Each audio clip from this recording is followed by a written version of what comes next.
Every day, around the world, the National Meteorological and Hydrological Services in all 187 WMO members provide hundreds of thousands of forecasts and advisories on weather, climate, and water-related events.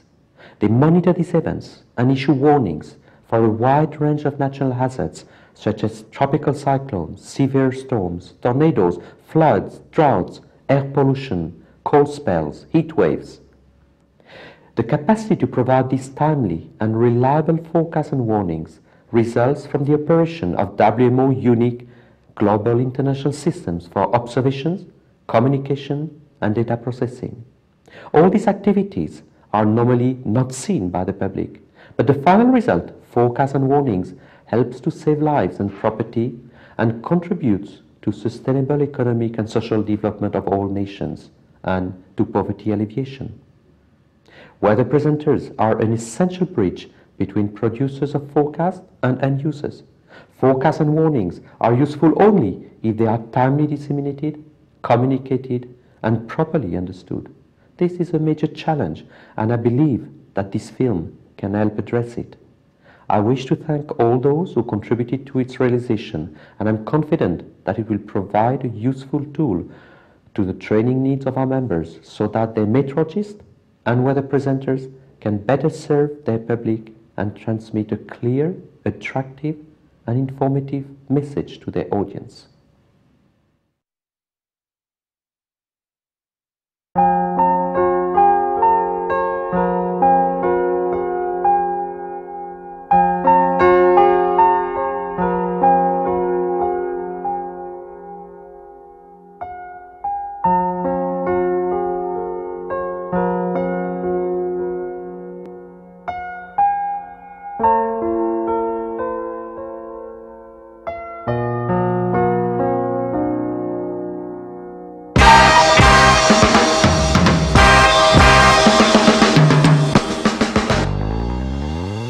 Two of the world's foremost trainers in broadcast meteorology are Bill Giles and Teather. We have been training meteorologists to broadcast for many, many years. And no matter where you are, anywhere in the world, we've come to the conclusion that there are 10 steps to good broadcast meteorology.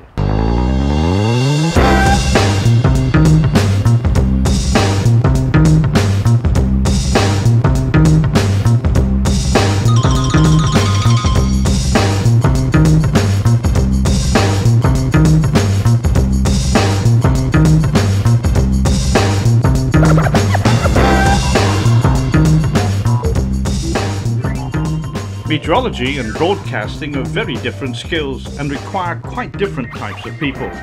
So finding a meteorologist who can appear successfully on television or radio isn't easy. Broadcasting requires communication skills and an ongoing presentable personality, whereas meteorology demands a high degree of ability in mathematics and physics. Until fairly recently, recruitment of weather presenters, especially those employed by the state, was often conducted by academics at a formal scientific employment board with little or no thought to their communication skills. Thus, it was only by chance that a presenter turned out to be a good broadcaster and perhaps did not.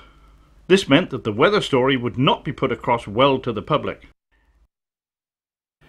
Increasingly also, it's being recognised that the state meteorological services need to be more selective in choosing staff who may become facilitators of information flow between the media and the scientists.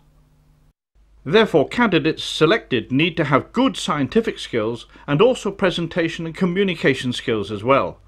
And the selection panel must include someone who can judge broadcasting potential.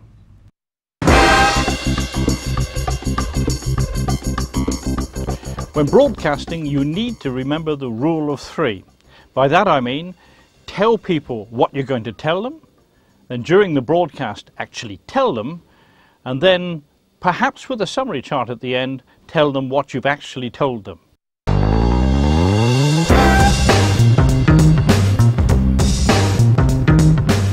When training meteorologists as broadcasters, auditions should only be given to those who've shown competence in weather forecasting. Most would have completed an advanced forecasting course and their skill in forecasting acknowledged by their peers and superiors. Remembering that the successful candidates would appear on television and be the face of the Meteorological Office, their appearance is of paramount importance. In front of the camera, or in the case of radio, in front of the microphone, the potential broadcasters must appear to be friendly and not aggressive or shy in any way. We not only communicate with words, but also with body and facial expressions, so body language is very important. A successful broadcaster will also be fluent in their delivery and not hesitate or have a speech impediment. So all in all, the viewer wants to see someone who is easy on the eye, confident in what they're saying, and with a friendly disposition.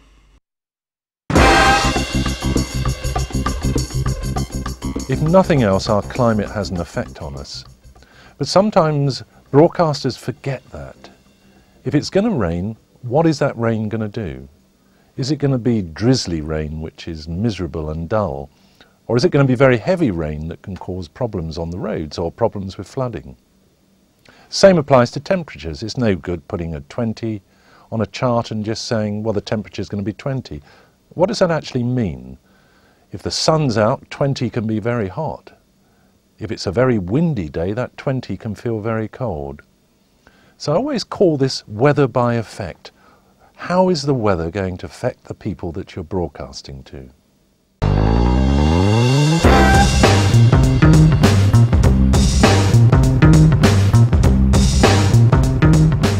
The 1-minute test is a useful guide to the radio or television producer to decide whether the potential broadcaster has the necessary personality and knowledge of the subject to succeed. And it's also a useful test for the established broadcaster to see if they can tell a coherent story on any subject of their choice in exactly 1 minute. As in all stories, it needs careful construction with a beginning, a middle and an end. The way the candidate approaches this, often with little or no notice, gives the producer a great insight into whether he or she is capable of telling an interesting story that holds the attention of the audience for the whole time. During this exercise, if the broadcaster finishes early, the camera should be kept on them until the full minute is up, and if they overrun, the camera should be switched off exactly on the minute.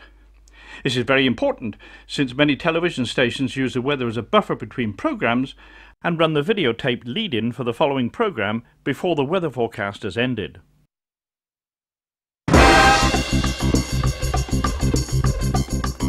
Most weather forecasters are brought up with civil aviation forecasting, in other words, talking to people that are flying planes.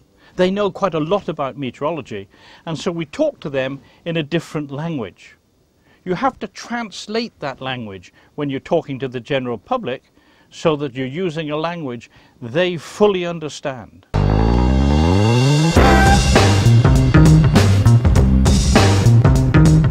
Today is fairly sunny. To enable the broadcaster to tell the weather story on television or radio, it's essential for them to fully understand the weather forecast. On every presenter training course, there must be a full and detailed meteorological briefing. The duty forecaster from the local Met Office will give a technical briefing about the forthcoming weather, not just for that day, but also for at least 3 or 4 days ahead. It should be comprehensive, using satellite pictures, model data, as well as upper air analyses, if that is what is required to tell the full story. They must emphasize the main story of the day and answer the questions that the listeners and viewers would have uppermost in their thoughts. Such questions as, when was the current hot dry spell going to end? Or when were the annual rains due to arrive? Differences from average are also very useful to debate and be included in the broadcast if they're relevant. At the end of the briefing, the course will ask searching questions to make absolutely sure that they have a firm grasp of the weather situation and how it's likely to change.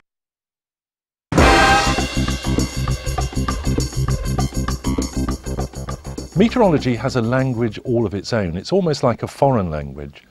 And if you hear two meteorologists talking together, they're speaking in a language which really ordinary people don't understand. So part of the trick of good broadcast meteorology is to translate that. It's no good talking about highs and lows and occluded fronts, because most people won't understand what that means.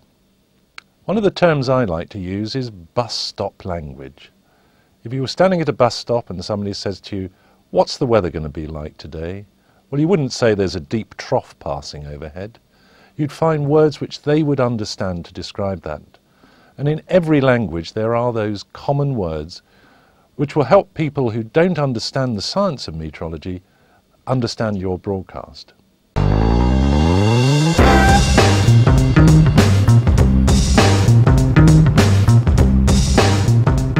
After the briefing, the course instructors should share a discussion on what is the main message to get across in the broadcast. In fact, what's the story of the day? What questions do the listeners and viewers want answers to? So, prioritising the broadcast is essential.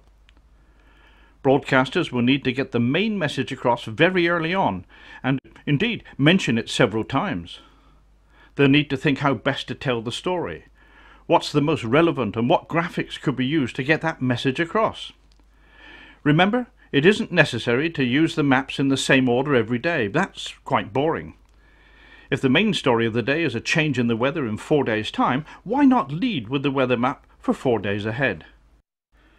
The broadcaster must be in tune with local and national events, so that if there is an important sporting or agricultural event, do a detailed forecast for it. And don't forget what time of the week it is, because the audience will be thinking about their leisure weekend on the last day of the working week, and the working week on the last day of the weekend.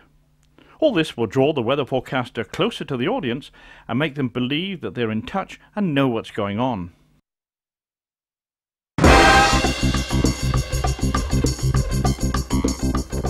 Punctuation during a broadcast is all important.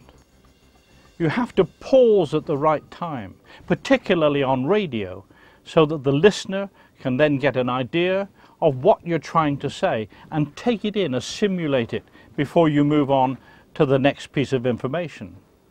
Same applies on television. When we talk normally, we pause for effect.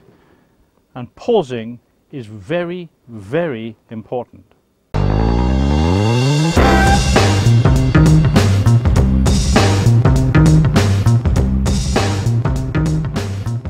Once the presenter has a good grasp of the weather forecast and planned in their minds the way that they will tell the story, only then should they consider what graphics to use. There it is. So you've got that opening chart.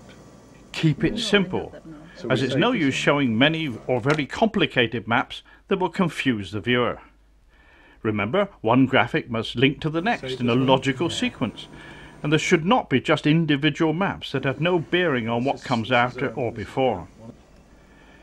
The presenter needs to consider, when using symbol charts, whether they should be built up rather than putting everything on one map right away.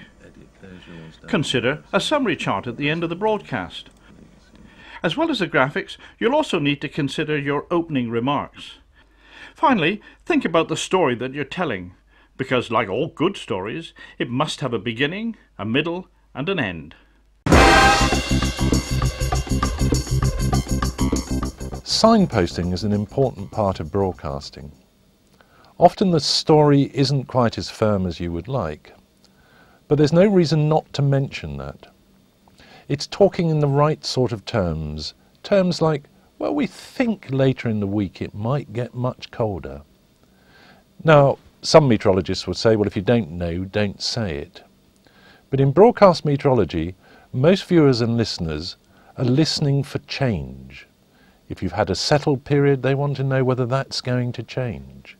And so part of signposting is not being definite about the forecast, but saying that you think that there might be that change which they're looking for.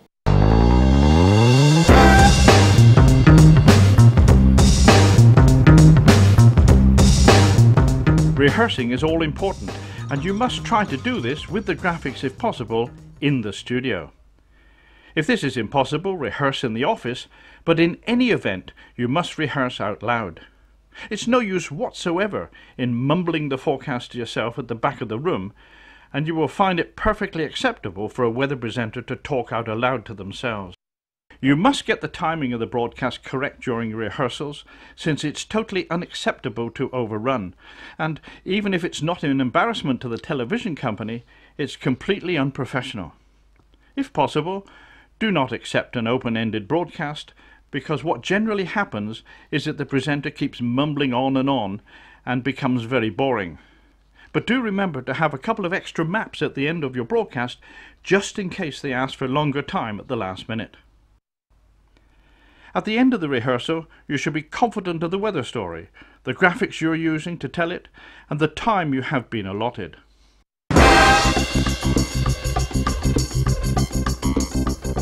There are no rules in broadcasting. If you wish, you can start with any map on television. For instance, if it's been very, very mild for the last 3 or 4 days, people are asking the question, when is this going to change? And if you can see in 4 or 5 days' time, the models are telling you that you're coming into a much colder period or a much wetter period, then that is what you should lead on.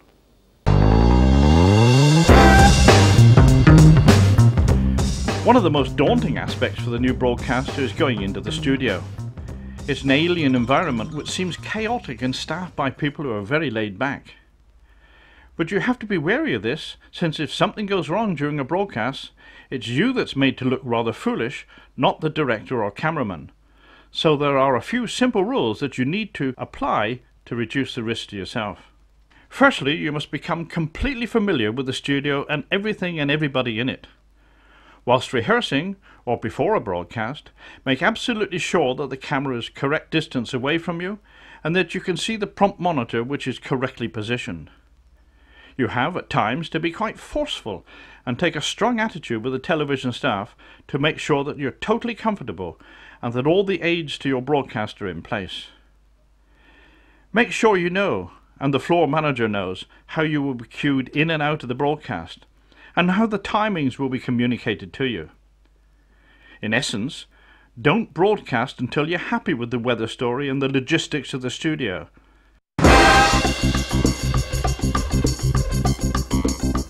On a television broadcast, you're a visitor into people's homes.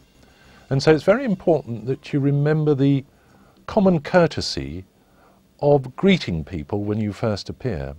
If you went and knocked on somebody's door, the first thing you would do is smile. You'd say, hello. And you must do the same in television. You need to welcome people into your world. And by doing that, they'll then listen to what you've got to say. And the same at the end of your broadcast. Be a person. Smile and say, and thank you very much, and good night. It's very important to remember that on television, you're a person. And the audience want to like you. And if they like you, they'll listen to what you have to say.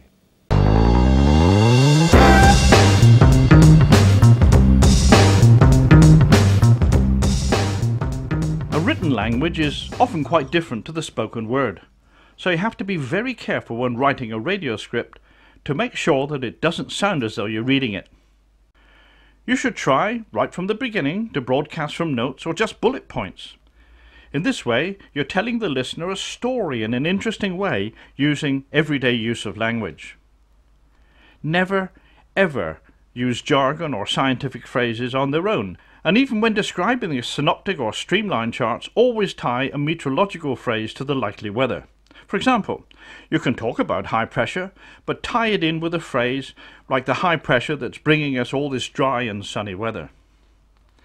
Constructing and broadcasting a radio script is much more difficult than television because you have to paint a mental picture for the listeners, since unlike television, you can't show them images. You must describe the forecast areas more slowly than the rest of the broadcast, since there's no use giving the best forecast in the history of the universe if the listener doesn't understand which area you're talking about. You have to understand the need to punctuate your broadcast, since this enables you to take a breath at the correct time. And in the early days of broadcasting career, you should think about using short sentences, as one consequence of nerves is that you have difficulty breathing. And, as with television, make sure you have an interesting beginning to attract the listener and a definite ending, which can often be a summary of the forecast.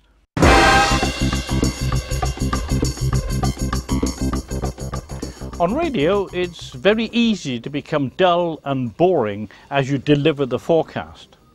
We assume that the script that you've written is written in spoken language, and then you can actually move your hands about. You can actually gesture. They can't see it, but what happens is the voice goes up and down and becomes much more interesting. So don't be frightened at all to actually move around during a radio broadcast.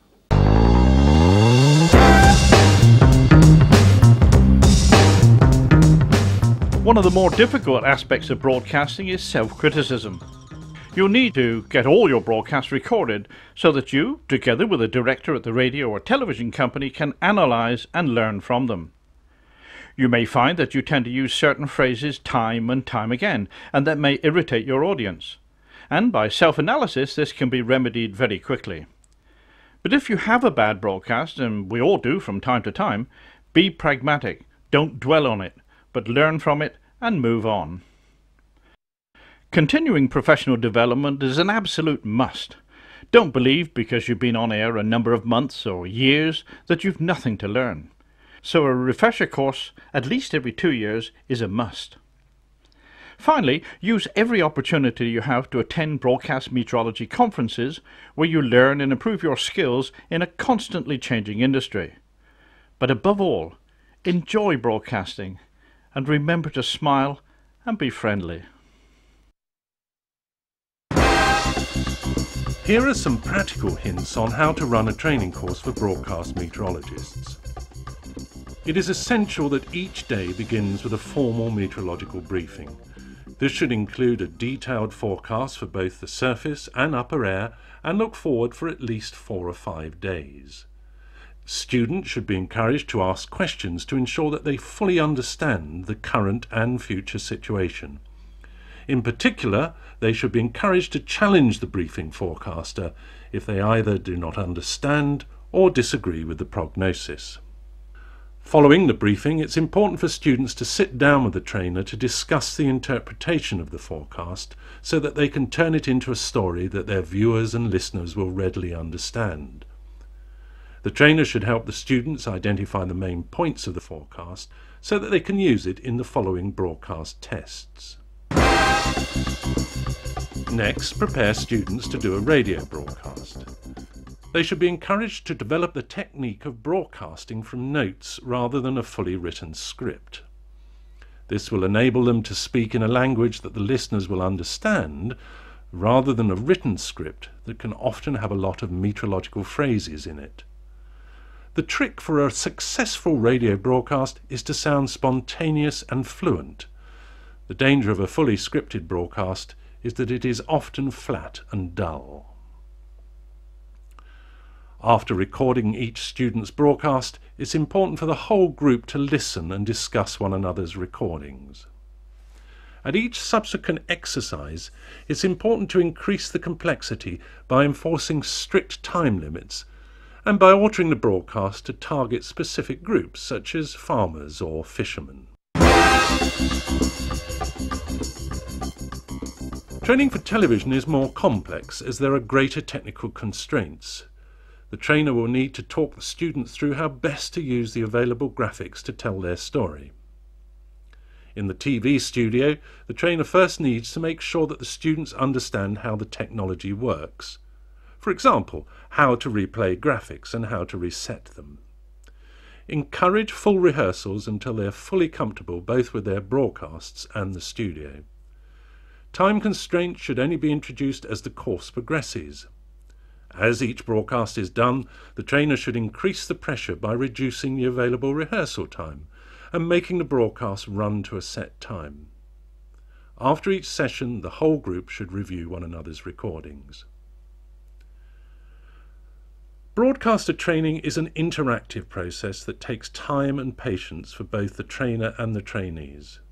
Talent takes time to develop, and it's a process of trial and error where the students only learn by their mistakes.